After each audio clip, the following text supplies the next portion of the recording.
memangnya agak dijelasinnya itu agak riskan sekali gitu. Tapi kalau kembali kepada ayat di dalam surat Al-Kahfi ayat 110 itu kan jelas. Ya. Makanya saya nggak menjelaskan dengan secara rinci. Barang siapa mengharapkan perjumpaan dengan Tuhannya, maka ia janganlah mempersekutukan seorang pun dalam beribadah. Ya. Jawabannya tentu diri kita sendiri tak cukup memahami. Ya untuk kita lah, tapi kalau untuk umum, kalau orang mau berpikir. Kalau untuk umum, kalau orang mau berpikir gitu.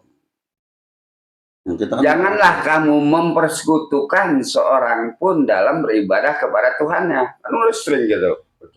Ya. Kalau kita kembali lagi bermain ayat ya rasanya terlalu tajam benar. Dari situ aja kita udah cukup memahami. Kalau kita kembali lagi kepada syirik khufi. Janganlah kamu mempersekutukan seorang pun dalam beribadah kepada Tuhannya. Coba terus kita renungin. Ya. Akan ketemu jawabannya.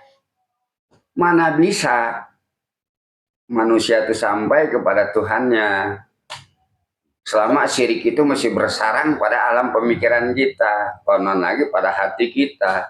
Ya nggak bisa. Kenapa dibilang sulit kan? Karena yang menghukum diri manusia itu ya manusia sendiri. Allah mah nggak menghukum kita, yang menghukum kita ya alam pikiran kita sendiri.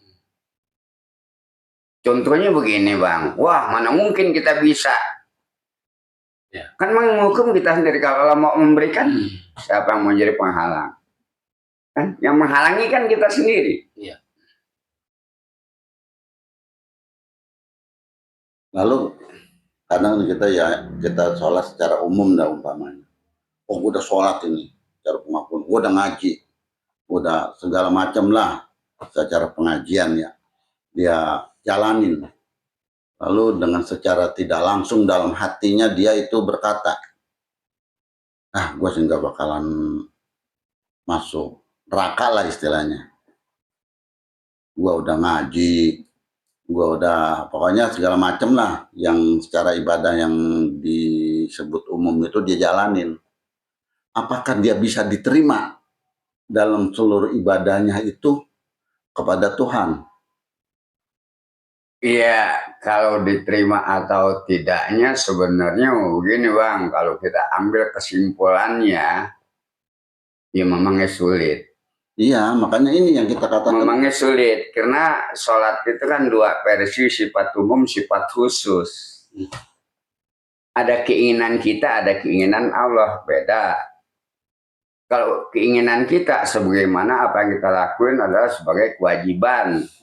Yang sudah ditetapkan hukum-hukumnya, waktunya, aturannya sudah tetap kan? Ya kan otomatis dia itu mengharapkan juga Pak di situ. Itu pun kita nggak terlalu kaku nih bang. Dari syariat tarekat hakikat marifat, kalau dia jalan di atas rel dengan lurus bisa sampai. Bisa nyampe? Bisa sampai, cuman karena kan yang menghukum diri kita sendiri. Anggapan kita sudah cukup. Iya. Nah itu. Maksudnya itu Pak, supaya lebih jelas loh Pak. Kan udah cukup gitu anggapan kita kan. Iya. Jadi mereka hanya mengikuti persangkaan mereka sendiri. Padahal belum. Buat apa jenjangnya ada satu disebut tarekat? Tarekat itu kan menuju jalan. Iya. Ya. Dari apa yang dilakukan dalam hukum fikih, dia jalankan. Seperti uduk, dia jalankan. Saya suruh nyunyi kaki, berarti saya suruh jalan yang benar, suruh bersih dari segala 7 indera kita. Nah itulah dia jalankan. Apa itu sempurna? Belum. Ya. Apa sebab belum? Nah di sini masuk kata Nabi, Allah tidak akan melihat wajah kamu, bentuk kamu, rupa kamu, yang kulihat ialah isi hati kamu. Masuk hakikatnya. Baru permainan dalam. Baru mulai permainan dalam. Nah, setelah di dalam kita sudah bermain, barulah kita tahu. Dan setelah kita tahu, disitulah marifatnya tumbuh rasa. Berarti rasa makrifat itu bukan kita inginkan ya, Iya, berjalan dengan sendirinya bisa. ya. Kan kita udah sering cerita, bisa dari bawah ke atas, bisa datang dari atas. Langsung masuk. Kalau datang dari atas, memang istilah utang dibayar kontan, Mang.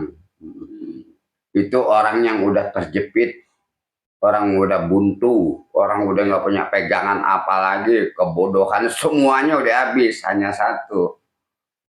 Apa satu? Mengharapkan pertolongan Allah. Bisa terjadi. Allah memberi kepada orang yang teraniaya. Tapi terkadang kala orang kalau udah kejepit rumput pun buat pegangan. Iya emang. Kalau udah Ya. tergelincir apalagi. Apapun bisa dihalalkan karena kehilangan. Itulah jalan untuk menuju marifat. Jadi marifat itu pun bukan hanya kita mengenal kepada Tuhan aja, bukan kita mengenal kepada Allah aja. Emang yang gaib itu aja kan banyak, Bang. Malaikat gaib, iblis gaib, setan pun gaib, Tuhan gaib, mana Rasul man Tuhan gaib, Allah maha gaib. Kan harus dikenal semua. Kalau enggak tertipu kita. Kok bisa menjadi begitu goib? Kenapa orang mau pengen kenal tuh, Pak? Karena memang di situ diperintah, gitu. Kan kita sudah diperintah beriman kepada yang goib, bukan yang nyata. Suruh beriman kepada yang goib. Nah, nyata iya. Kita nggak beriman. Kalau yang nyata, Nah, kalau yang nyata beriman kepada yang sudah ada, tulisan, Quran yang ada, itu kalamnya kan. Iya. Pengalaman. Paham? Ya paham. Ya begitu juga beriman. Orang bisa ngomong beriman, gampang. Gampang ya.